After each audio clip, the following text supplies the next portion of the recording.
Bapak-bapak, ibu-ibu, hadirin dan hadirat sekalian, sidang jemaah salat subuh yang mudah-mudahan dimuliakan Allah.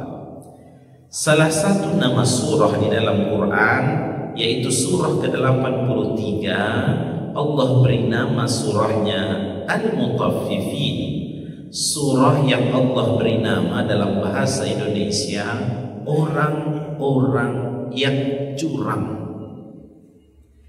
Diberi nama surah kita ini dengan orang-orang yang curang, Al-Mutaffifin, karena memang bunyi lafaz kalimat itu muncul pada ayat pertama, Wailul lil mutaffifin, kecaman Allah, neraka wail, celaka bagi orang-orang yang curang. Di antara ulama tafsir berpendapat surah kita ini di antara surah-surah Makkiyah, di mana turunnya diterima oleh Nabi Muhammad sebelum ia hijrah ke Madinah. Biasanya karakteristik dari surah-surah Makkiyah konsentrasinya berkenaan dengan akidah, menjelaskan tentang hari berbangkit, hari kiamat, dan yang lain-lain yang terkait dengan akidah. Sementara kecurangan itu muamalah, hubungan antar sesama, penambahan timbangan, pengurangan takaran, itu kan muamalah. Ini memberikan indikasi bahwa Al-Quran yang merupakan ajaran Islam, yaitu guideline dalam kehidupan kita, tidak hanya melulu pada persoalan akidah, tetapi dalam Al-Quran juga ada kaedah-kaedah, konsepsi agar kita jangan curang. Bapak Ibu hadirin sekalian, surah ini sudah turun 1400 tahun yang lalu. Bukan karena ada kecurangan di sana sini lalu kita mengangkat tema ini, bukan. Ini sudah ada isunya dan telah diangkat. Bahkan dari 114 surah dalam Quran ada namanya surah Mutaffifin, artinya penting untuk dibicarakan. Apa pesan-pesan?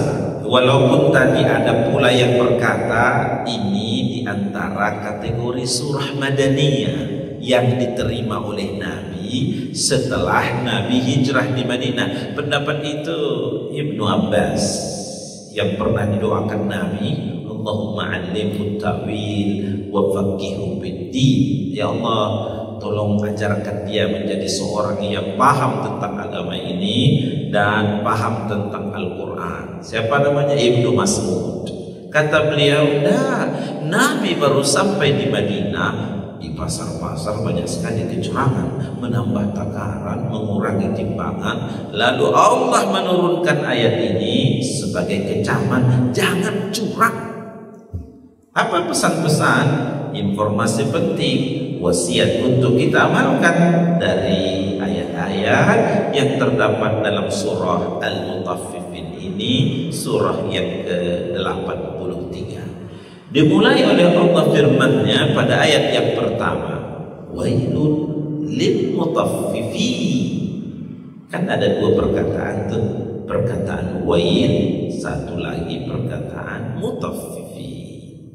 Ulama-ulama dari segi bahasa memberikan pemaknaan bahwa perkataan wailun atau wail itu adalah nama salah satu lembah di neraka.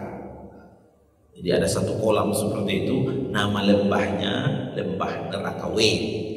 Ada lembah neraka Hutama, ada lembah neraka Lazo, ada lembah neraka Wail. Jadi ketika kita berjumpa dengan ayat ini, Wailul lil mutaffifin, itu dapat dimaknai yang curang, yang penipu, tempatnya berada di kolam neraka Wail. Ada lembahnya untuk mereka. Tapi ada pendapat yang kedua, dari segi bahasa, perkataan wail atau wailun ini dapat juga dimaknai celaka atau kecelakaan. Bapak Ibu, bagaimana kalau terjadi kecelakaan di jalan besar itu? Tersirok darah, emergensi, berbahaya, yang menambah takaran, mengurangi timbangan, curang, itu berbahaya. seperti seolah-olah baru saja terjadi kecelakaan. Maka oleh karena itu, makna kedua secara bahasa bila berjumpa kita dengan ayat ini, wailun lil mutaffifin, itu dapat dimaknai celaka atau kecelakaan bagi mereka yang curang, yang menipu. Perkataan mutaffifin pula dia adalah bentuk jamak plural dari kata tunggalnya mutaffifun. Kalau satu orang yang curang dalam struktur bahasa Arab, mutaffifun, banyak yang curang dari atas sampai ke bawah curang semua. Maka kita dalam struktur bahasa Arab disebut mutaffifuna atau mutaffifin. Perkataan mutaffifin ini ada yang berpendapat dari ulama-ulama yang konsentrasinya dalam bahasa. Ada yang berpendapat mutaffifin itu berakar dari kata tafif. Apa itu tafif? Enteng, sepele, remeh. Maksudnya ada yang menganggap di antara kita manusia bahwa curang itu adalah enteng saja, remeh. Alah, nambah sedikit kok, ngurangi sedikit, menganggap remeh. Tidak nambah 1, nggak nambah 2, nggak nambah 3, cuma tambah 0. Berbahaya. Kalau 70 lalu ditambah 0 di belakang, kan jadi 700 ya. Bahaya. Oleh karena itu, ini bukan remeh, ini bukan enteng, ini Bapak Ibu. Makanya karena pentingnya, karena bahayanya, dibuatlah nama satu surah dari 114 surah, nama surahnya Mutaffifin. Karena ini bukan persoalan remeh ini. Ini nggak selesai di dunia. Ini sampai terseret sampai ke akhirat. Jadi bukan remeh. Makanya dikecam. Wailun lil mutaffifin. Yang nambah-nambah angka 14 Februari yang lalu ini bukan hanya sampai di FK, sampai ke akhirat. Lalu ada pendapat yang kedua dari segi bahasa. Mutaffifin itu ada yang berkata ini akar katanya dari kalimat tafafa. Apa artinya tafafa? Meloncat pagar. Untuk apa pagar-pagar ini dibuat? Agar orang masuk ke kawasan ini lewat pintu. Bagaimana kalau tiba-tiba dia nyelonong, loncatnya pagar, tiba aja dari sini dia. Ada dua kemungkinan, orang gila atau mungkin maling. Jadi yang meloncat pagar itu tidak etis, tidak beretika, tidak berakhlak, menambah takaran, mengurangi timbangan. Ini tidak berakhlak, tidak beretika. Yang berakar dari kata tafafa, meloncat pagar. Bapak Ibu hadirin sekalian yang dimuliakan Allah, jadi tergambar oleh kita betapa besarnya kecaman di dalam ayat pertama ini, sehingga Allah menyampaikannya dalam bentuk wailun lil mutaffifin, neraka wail atau celaka bagi orang-orang yang curang, yang menipu. Bapak Ibu, lalu Allah menjelaskan siapakah makna orang-orang yang curang itu. Ini bagus ini ya, satu tafsir itu apabila dijelaskan sendiri oleh Allah tentang makna yang disebutkan, maka ini tafsir yang paling terbaik. Tidak pakai logika, pikiran, pandangan orang lain, tapi Allah sendiri yang menjelaskan. Wailun lil mutaffifin, neraka wail bagi orang yang curang. Siapakah orang yang curang?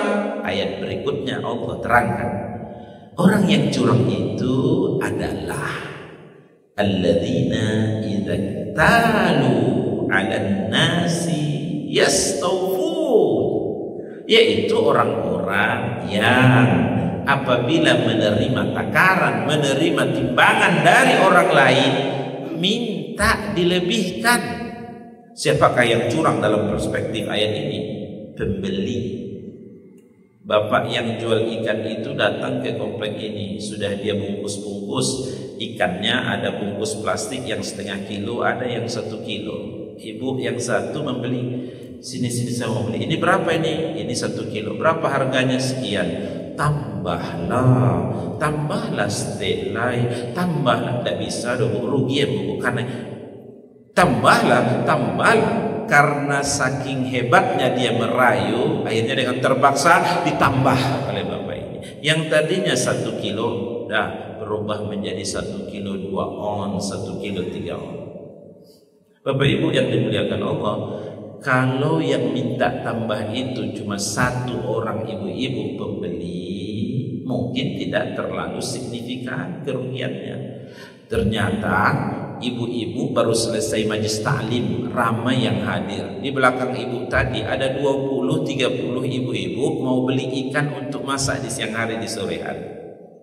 Dan masing-masing mereka minta tambah. Si Anu tadi tambah, kok saya tidak ditambah? Tambahlah sedikit lagi, tambahlah, tambah. Akhirnya dengan terpaksa bapak itu menambah pula. Bapak-bapak, ibu-ibu hadirin yang dimuliakan Allah, ini tidak boleh. Lalu besok harinya ibu-ibu tadi menunggu, maaf Pak yang tadi, mana bapak yang jualan? Kok tidak datang? 1 jam ditunggu, 2 jam, sampai sore tidak datang-datang bapak yang jual ikan. Bagaimana dia mungkin datang? Karena modalnya sudah habis. Anak sekian orang yang disekolahkan, kedainya tutup, tidak bisa jualan ikan lagi. Nampak bagaimana dampak dan efeknya ketika kecurangan itu terjadi, dan ini kecurangan dari pihak pembeli. Kasihan, ada pihak yang teraniaya, yang terzalimi.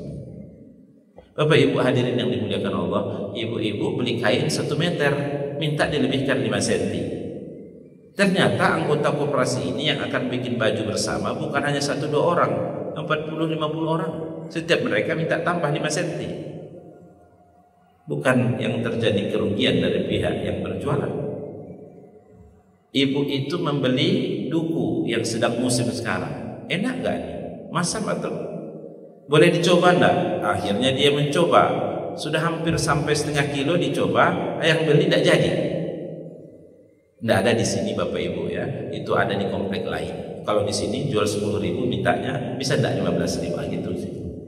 Bapak Ibu hadirin, dikecam di dalam ayat kita ini, wailul lil mutaffifin. Ada makna kedua definisi mutaffifin, orang yang curang itu. Ayat ketiga diterangkan, wa idza kaluhum aw wazanuhum yukhsiruna.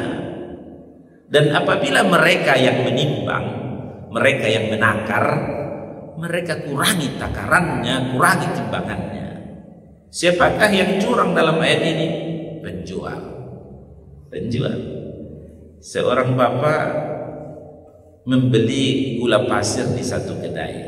Siap sholat isya. Ini berapa? Itu 1 kilo Pak. Berapa harganya? Sekian. Lalu dibeli oleh bapak tadi. Setelah sampai di rumah, kebetulan ada timbangan.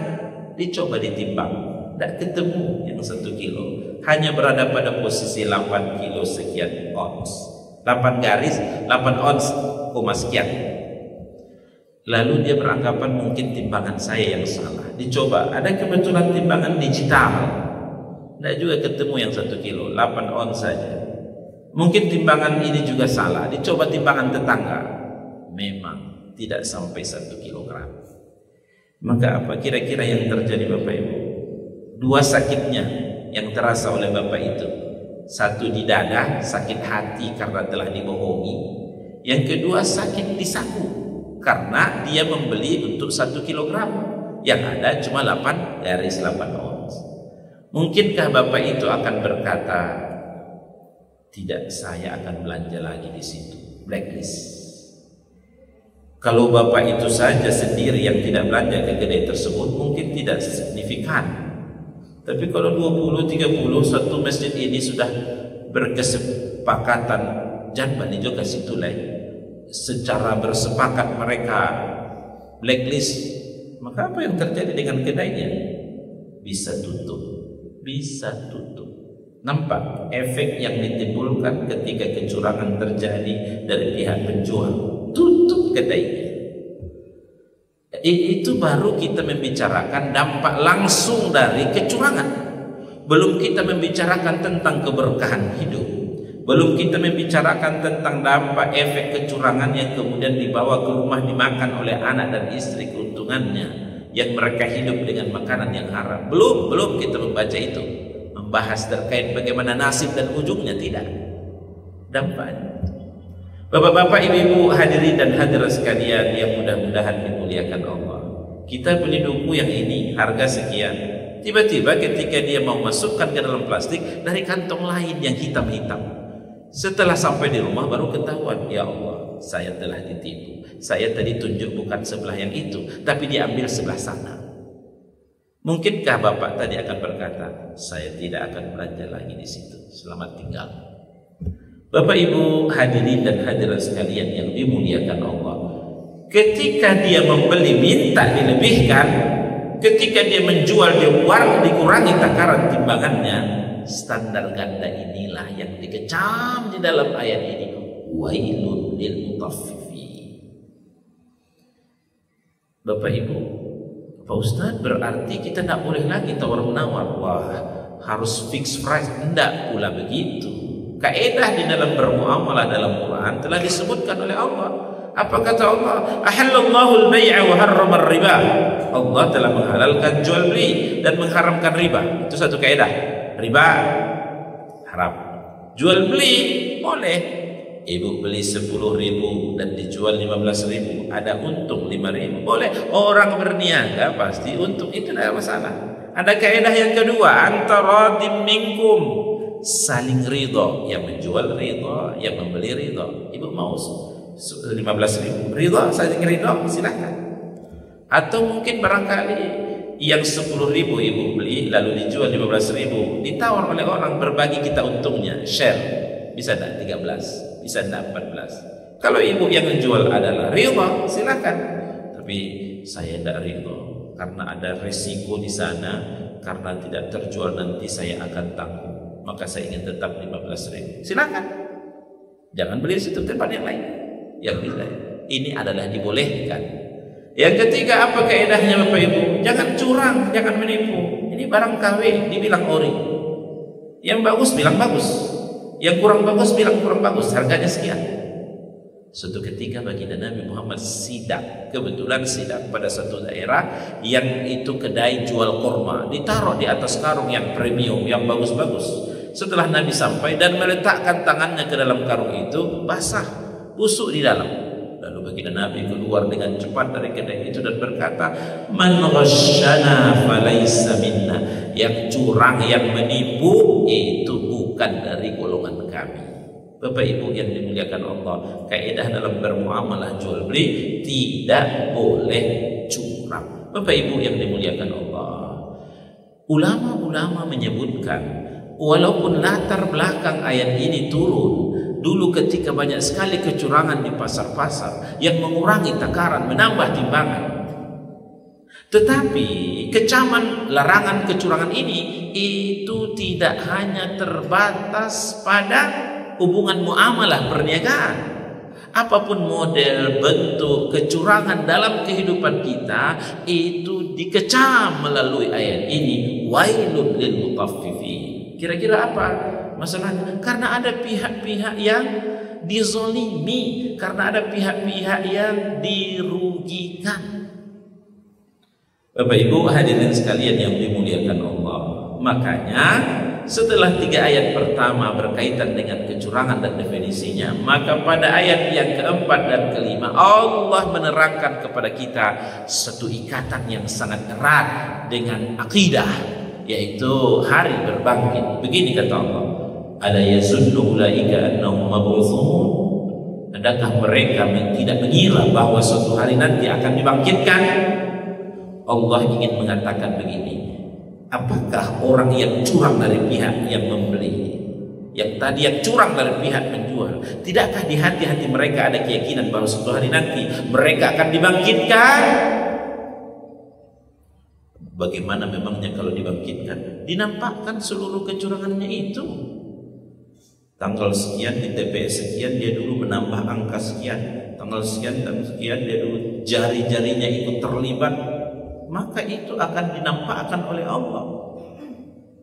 Bapak Ibu hadirin sekalian yang dimuliakan Allah, ala yadhunnu ulaika annahum mab'utsun.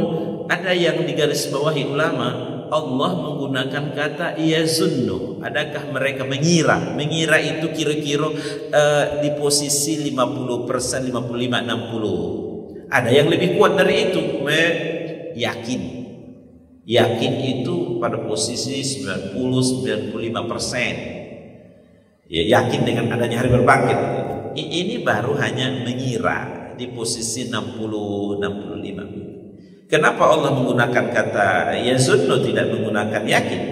Begini kata Allah, kalaupun tidak terlalu kuat-kuat amat di hati kalian bahwa kalian akan dibangkitkan, hanya pada posisi 60% menduga saja baru, itu pun sudah cukup untuk kalian tidak akan melakukan kecurangan. Kalau betul-betul yang 60% itu ada. Kalau seandainya dalam hati kita yakin sampai pada posisi 90%, maka untuk mendekat saja dengan kecurangan itu tidak mau dia. Itu akan mampu mengcancelnya dari kecurangan. Ala yadunnu ulaika annahum mab'utsuna li yaumin azim. Memang kenapa kalau dengan hari kiamat, hari akhirat, yauma yaqumun nasu li rabbil alamin. Nanti di hari itu Bapak Ibu sekalian, manusia akan bangkit dan kemudian mereka akan datang kepada Allah Subhanahu wa taala mengaudit seluruh amal perbuatannya, baik yang baik ataupun yang buruk tadi. Orang cemas semuanya Bapak Ibu, khawatir yauma tarjufur rajifah. Takut orang semua. Khawatir. Apa yang membuat mereka takut? Apa yang membuat kita takut di hari itu? Semuanya akan dibongkar, termasuk isi yang ada dalam hati Bapak Ibu. Ya, semuanya akan dibongkar lagi. Bapak Ibu yang dimuliakan Allah, di dalam hati kita itu ada 3. Apa yang ada dalam hati lalu disampaikan kepada orang-orang, artinya orang lain boleh tahu, ini juga akan dibongkar dan diperintahi oleh Allah. Tapi kan ada isi hati yang kedua. Apa itu? Dia ada dalam hati kita, tapi orang lain jangan sampai tahu ya. Apa namanya itu? Rahasia. Itu juga akan dibongkar oleh Allah. Mana ada yang rahasia sama Allah? Bapak Ibu, kalau Bapak Ibu punya rahasia lalu dibongkar oleh Allah, bukankah kita tidak malu? Oh, malu sekali. Tapi ada pula yang ketiga isi dalam hati kita itu. Dia sudah pernah kita alami, dia sudah pernah kita lakukan, tapi kita sendiri sudah lupa kejadiannya, sudah lupa peristiwanya. Itu juga akan tetap dibongkar oleh Allah. Rakib dan Atid punya catatan rapi. Contoh, dulu waktu muda-muda di kantin SMP, di kantin SMA makan bakwan 3, abang bayar 2. Itu akan dinampakkan catatannya rapi. Kita sendiri sudah lupa. Sudah lupa yang jualan di kantin itu, sudah lupa tanggal berapa kejadiannya, tapi agak-agaknya pernah. Itu akan dinampakkan oleh Allah. Dulu waktu muda-muda pernah tidak meninggalkan sholat? Oh, pernah Pak Ustaz. Pernah sedikit, pernah banyak, pernah banyak. Coba sebutkan yang banyak itu. Tanggal berapa, bulan berapa, maghrib atau isya. Nah, ingat lagi, itu catatannya rapi sama Allah. Dulu tanggal 14 Februari pernah di TPS sekian menambah angka begini. Itu akan dinampakkan oleh Allah rapi. Kita sendiri sudah lupa peristiwanya. Rakib dan Atid punya catatan yang rapi. Rekam talisnya ada sama mereka. Allah menampakkan itu dengan kuasa Allah Subhanahu wa taala. Bukankah kita tidak gigit jari itu? Yang punya keyakinan dengan adanya hari berbangkit itu akan mengcancelnya untuk berlaku curang. Bila banyak kecurangan hari ini terjadi di mana-mana, indikator yang menunjukkan bahwa keyakinan masyarakat dengan hari berbangkit menurun. Kalaupun ada, itu hanya baru pada bibir, tidak masuk ke dalam hatinya. Bapak Ibu hadirin dan hadirat sekalian yang dimuliakan Allah, baru 6 ayat yang kita bahas dari surah Al-Mutaffifin, dan masih banyak ayat-ayat dan masing-masing ayatnya memiliki pelajaran-pelajaran berharga. Setelah ini Bapak Ibu di rumah, di masjid, kapanpun, untuk bisa dengan bersendirian untuk menjelajahi surah Al-Mutaffifin ini, karena kita bahas baru hanya pada ayat yang ke-6. Keterbatasan waktu kita yang membuat kita berhenti pada kali ini. Jazakumullah khairal jazaa. Terima kasih perhatian kita dan mohon maaf bila ada kekurangannya. Wabillahi taufiq wal hidayah. Assalamualaikum warahmatullahi wabarakatuh.